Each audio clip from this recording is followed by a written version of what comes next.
नमस्कार दोस्तों, मैं मोनू कुमार आप सभी का आपके अपने YouTube चैनल यम के सर इंस्पिरेशन में स्वागत करता हूं। आई होप कि आप सभी अच्छे होंगे और तैयारी अच्छे से कर रहे होंगे। तो आज हम एक बहुत ही मज़ेदार टॉपिक को कवर करने वाले हैं। इसके पिछले टॉपिक में हमने मेल रिप्रोडक्टिव सिस्टम के बारे में यानी नर जनन तंत्र के बारे में देखा और आज उसी से रिलेटेड एक टॉपिक है स्पर्म के बारे में पढ़ने वाले हैं। स्ट्रक्चर ऑफ स्पर्म, शुक्राणु की संरचना और इससे संबंधित बहुत सारी चीज़ें आज आपको बताने वाले हैं। तो आज का जो वीडियो है वो बहुत ही मज़ेदार होने वाला है दोस्तों, अंत तक बने रहिए। और क्योंकि आज ऐसे फैक्ट बताने वाले हैं इससे कि अब इससे संबंधित आपके दिमाग में कोई भी यहाँ आपके मन में इससे संबंधित कोई भी भ्रम नहीं रहेगा, क्योंकि आज के यूथ की सबसे बड़ी प्रॉब्लम यहीं से संबंधित होती है। तो चलिए हम यहाँ से शुरू करते हैं। तो जो स्ट्रक्चर ऑफ स्पर्म होता है, जो शुक्राणु की संरचना में अगर बात करें दोस्तों, तो अगर हम देखते हैं तो शुक्राणु की संरचना में हेड होता है और उसके बाद नेक होता है, ठीक, या इसी को मिडल पार्ट के रूप में, क्योंकि उसी के पास वाला ही भाग होता है। और तीसरा जो होता है वो हो जाता है टेल। अब देखिए दोस्तों, जो शुक्राणु, सबसे पहले कि शुक्राणु होता क्या है, तो शुक्राणु यानी स्पर्म होता क्या है, तो क्या होता है कि शुक्राणु एक धागे नुमा संरचना होती है, जो क्या होता है कि वीर्य में पाया जाता है। वीर्य अर्थात सीमन, हमने पिछले वीडियो में ही बताया है कि जो वहाँ पे प्रोस्टेट ग्रंथि होती है, वहाँ पे एक तरल पदार्थ स्रावित होता है, वही वीर्य बनाता है। और उसी वीर्य से जब शुक्राणु मिल जाता है तो वो एक परिपक्व वीर्य बन जाता है, क्योंकि वीर्य में जब तक शुक्राणु नहीं मिलेंगे वो परिपक्व शुक्राणु अर्थात परिपक्व वीर्य नहीं रहेगा। ठीक, तो वही क्या होता है, वीर्य होता है। और वीर्य में ही धागे नुमा संरचना, धागे जैसा करोड़ों की संख्या में क्या होते हैं, धागे नुमा संरचनाएं होती हैं, उन्हीं को कहा जाता है शुक्राणु। और शुक्राणु का आकार अगर यहाँ से इसके हम साइज की बात करें दोस्तों, तो जो ह्यूमन बॉडी में क्या होता है, स्पर्म, जो शुक्राणु का आकार होता है वो 60 माइक्रोमीटर, ठीक, यहाँ से 60 माइक्रोमीटर तक होता है। ठीक, और अदर प्राणियों में क्या होते हैं, अलग अलग इसके आकार होते हैं। अगर हम बात करें इसके सिर्फ आकृति के बारे में, इसके शेप के बारे में, तो ध्यान देना, अदर जीव होते हैं उन किसी में क्या होते हैं, परवलयाकार होते हैं, सर्पिलाकार होते हैं, किसी में क्या गुच्छेदार होते हैं, किसी में सीधे होते हैं। तो ये कई प्रकार से विभिन्न प्राणियों में विभिन्न प्रकार के होते हैं। तो हम यहाँ पे ये मनुष्यों के शुक्राणु के बारे में पढ़ेंगे। तो जो मनुष्य का शुक्राणु होता है, सिर, गर्दन या मध्य भाग और पूंछ में बटा होता है। अगर हम फिगर में अगर देखें तो जो ऊपर, ध्यान देना, शुक्राणु के सबसे ऊपर एक चम्मच के आकार की आकृति, अर्थात जो ऊपरी भाग होता है वो चम्मच के आकार, जैसे चम्मच होता है उसी के आकार में होता है। और सबसे ऊपरी भाग को कहा जाता है एक्रोसोम यानी अग्रपिंडक। अब देखिए एक एक इसके कार्य को हम कवर करते चलेंगे। अग्रपिंडक का कार्य क्या होता है दोस्तों, अग्रपिंडक का कार्य होता है ये अंड को भेदना। अंड या डिंब, जो महिलाओं के अर्थात अंडाणु से जो अंड निकलते हैं, डिंब निकलते हैं, उनको भेदने का, अंड भेदन का कार्य करते हैं। ठीक, और उसके बाद जो दूसरा होता है, इसी के अंदर क्या होते हैं, महीन संरचनाएं होती हैं, जिसे गुणसूत्र या क्रोमोसोम कहा जाता है। और इसका कार्य क्या होता है, ये शुक्राणु को थोड़ा पोषण प्रदान करता रहता है, उसके कारण शुक्राणु जीवित रहता है। फिर अगर बात करें जो गर्दन, ग्रीवा वाले भाग के, इस भाग पे क्या होता है, ये ऊपरी भाग, शीर्ष भाग और मध्य भाग को जोड़ने का कार्य करता है, जिसे तारक कहा जाता है। और यहीं पे क्या होता है, गाल्जी बॉडी भी होता है। फिर उसके बाद आता है कि जो मिडल पार्ट होता है दोस्तों, ये मध्य भाग क्या होता है, मध्य भाग में ये जो संरचना आपको दिखाई पड़ रही है, ये जो संरचना दिख रही है, इसी को कहा जाता है माइटोकॉन्ड्रिया। अब ध्यान दिए, यहाँ से जो माइटोकॉन्ड्रिया होता है, माइटोकॉन्ड्रिया, तो माइटोकॉन्ड्रिया का बहुत कार्य होता है। माइटोकॉन्ड्रिया क्या करता है, इसको ऊर्जा प्रदान करता है। सेल्स में जो कोशिका वाले चैप्टर में जब बताएंगे तो वहाँ पे इसके माइटोकॉन्ड्रिया को क्या कहा जाता है, इसे पावर हाउस के नाम से भी जाना जाता है। यह क्या होता है कि कोशिका का पावर हाउस होता है।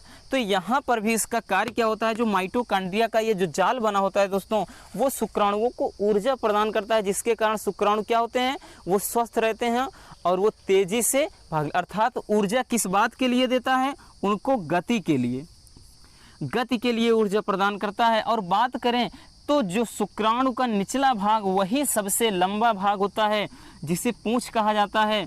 अगर बात करें तो इसका कार्य क्या होता है दोस्तों, तो ये तैरने में, जैसे मछली होती है तो मछली का जो किनारे वाला भाग अर्थात जो पंख होते हैं और पूंछ होती है, वो क्या होता है तैरने में, क्योंकि शुक्राणु ऐसे ऐसे करके क्या होता है, तेजी से वीर्य के अंदर तैरते हुए जाता है। तो इसके लिए क्या होता है, वो पूंछ होती है, वो तैरने में सहायता करती है। तो चलिए इतनी चीज़ें क्लियर हो गई। अब यहाँ से हम बात करते हैं इससे संबंधित बहुत ही इम्पोर्टेंट फैक्ट के बारे में। तो यहाँ से दोस्तों अब हमें जानना है कि जो शुक्राणु एक स्पर्म होता है, जो शुक्राणु होता है, वो कब स्वस्थ माना जाता है।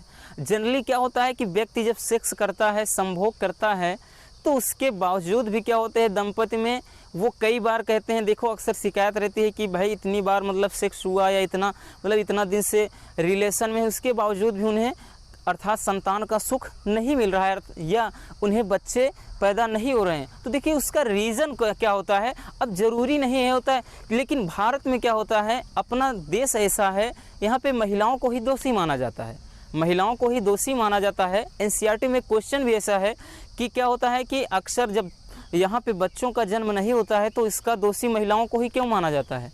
तो इसमें देखो लॉजिक क्या होता है कि ये कहना बिल्कुल गलत है, क्योंकि यहाँ से 50-50% मेल्स और फीमेल दोनों के क्या होते हैं, बराबर के हिस्सेदार होते हैं। क्योंकि ज़रूरी नहीं कि उनके अंदर अंडाणु, देखिए अब क्या होगा, अगर महिलाओं में प्रॉब्लम होगा तो अंडाणु रिलीज़ नहीं होंगे, अर्थात स्पर्म जाएगा, लेकिन जब अंडाणु ही नहीं होंगे तो क्या होगा, जाहिर सी बात है उनमें निषेचन होगा ही नहीं। जब फर्टिलाइजेशन नहीं होगा अर्थात निषेचन नहीं होगा तो जाहिर सी बात है कि वो क्या होगा, भ्रूण नहीं बनेगा और बच्चे का जन्म नहीं होगा।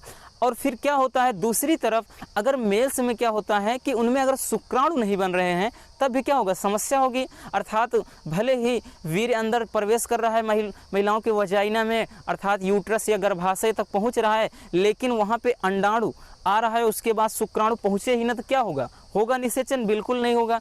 तो इसके लिए क्या होता है, हम महिलाओं को ही दोषी नहीं दे सकते हैं। इसमें क्या होता है, मेल फीमेल दोनों बराबर के हिस्सेदार होते हैं, ठीक। तो देखिए क्या होता है, जनरली एक वीर्य, थोड़ा समझ लेते हैं, जो वीर्य होता है दोस्तों वो स्वस्थ कब होता है।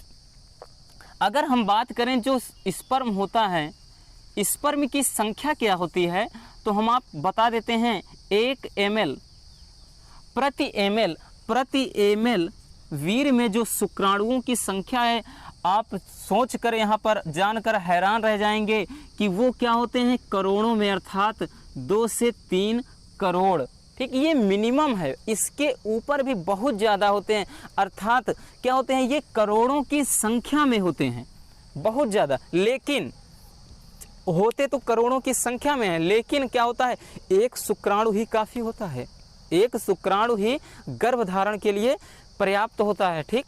तो इसीलिए क्या होता है कि ये अगर शुक्राणु की संख्या में कमी आने लगती है, शुक्राणु लगातार कम होने लगता है, तो क्या होता है, जनरली जाहिर सी बात है कि क्या होगा, वो जनन अर्थात वो प्रेगनेंसी के लिए पर्याप्त नहीं होगा, ठीक। अब चलिए शुक्राणुओं का थोड़ा पथ देख लेते हैं कि शुक्राणु कैसे अंदर वजाइना में जब प्रवेश करता है तो क्या। तो ध्यान देना दोस्तों, जब व्यक्ति संभोग करता है अर्थात सेक्स करता है, तो सेक्स करने के बाद जो स्पर्म होते हैं वो तेजी से गति करते हुए महिलाओं के वजाइना के माध्यम से जब यूट्रस में प्रवेश करते हैं, तो दोस्तों ध्यान देना, शुक्राणु शरीर के जब बाहर रहता है तो 10 से 15 मिनट में ही मर जाता है।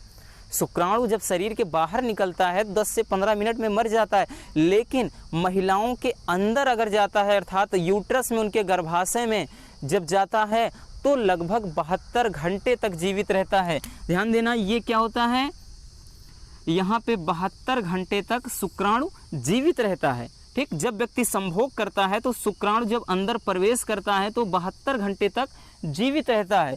अब उसके बाद क्या होता है, अब इसी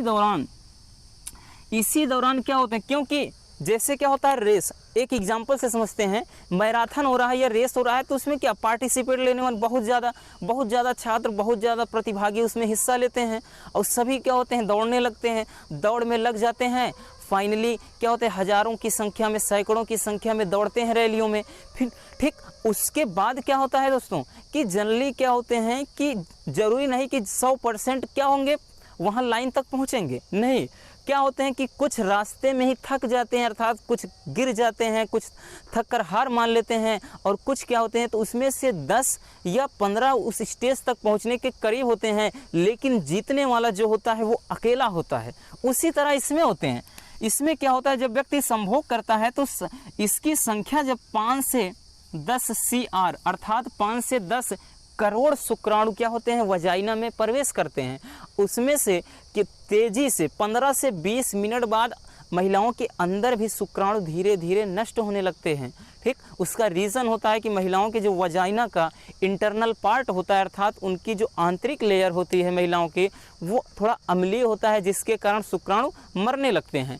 तो धीरे अब वही शुक्राणु क्या होते हैं, वही शुक्राणु सक्षम होते हैं जो तेज़ी से तैरते हुए अंडाणु तक पहले पहुंच जाते हैं।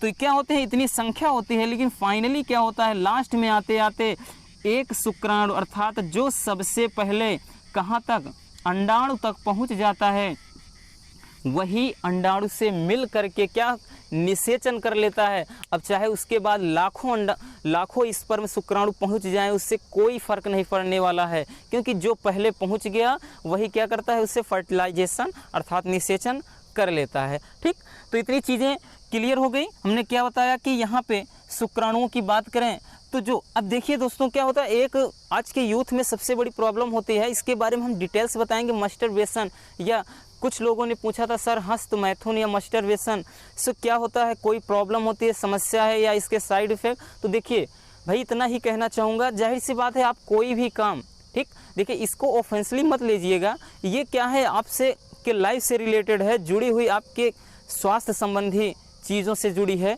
तो देखिए इसका लॉजिक क्या होता है दोस्तों कि आप कोई भी चीज़ आवश्यकता से अधिक अगर आप करते हैं तो जाहिर सी बात है उसका साइड इफ़ेक्ट पड़ेगा।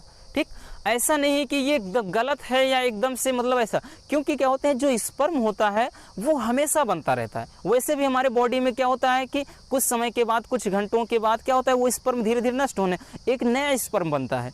तो वो शुक्राणु क्या होता है आप मतलब वो शरीर से बाहर निकले या ना निकले वो तो नष्ट होना ही है। ठीक, लेकिन क्या होता है कि आवश्यकता से अधिक अगर बाहर निकलता है तो वही भाई जाहिर सी बात है समस्या जनरेट करेगा, पैदा करेगा। तो ये चीज़ जो आप जाहिर सी बात है कि यहाँ से फिगर में आपको दिख रहा है कि हमने बताया कि शुक्राणु के 3 भाग होते हैं। ठीक, जो पहला होता है शीर्ष भाग, इसमें क्या होता है एक चम्मच के आकार की ऊपरी संरचना, एक क्रोमोसोम, ये अंडाणु को भेदने के पहुँच उसके अंडाणु को क्या करता है उसमें अंदर घुसता है, भेदता है। ठीक, उसके बाद फिर दूसरा यहाँ से हमने बताया जो मध्य भाग होता है, इसमें एक माइटोकॉन्ड्रिया का जाल बुना होता है, जो क्या करता है माइटोकॉन्ड्रिया हमने बताया था कि ये उसको तैरने के लिए ऊर्जा प्रदान करता है। और जो पुच्छ वाला भाग होता है वो क्या करता है शुक्राणुओं को वीर्य में तेजी से तैरने के लिए मदद करता है। ठीक,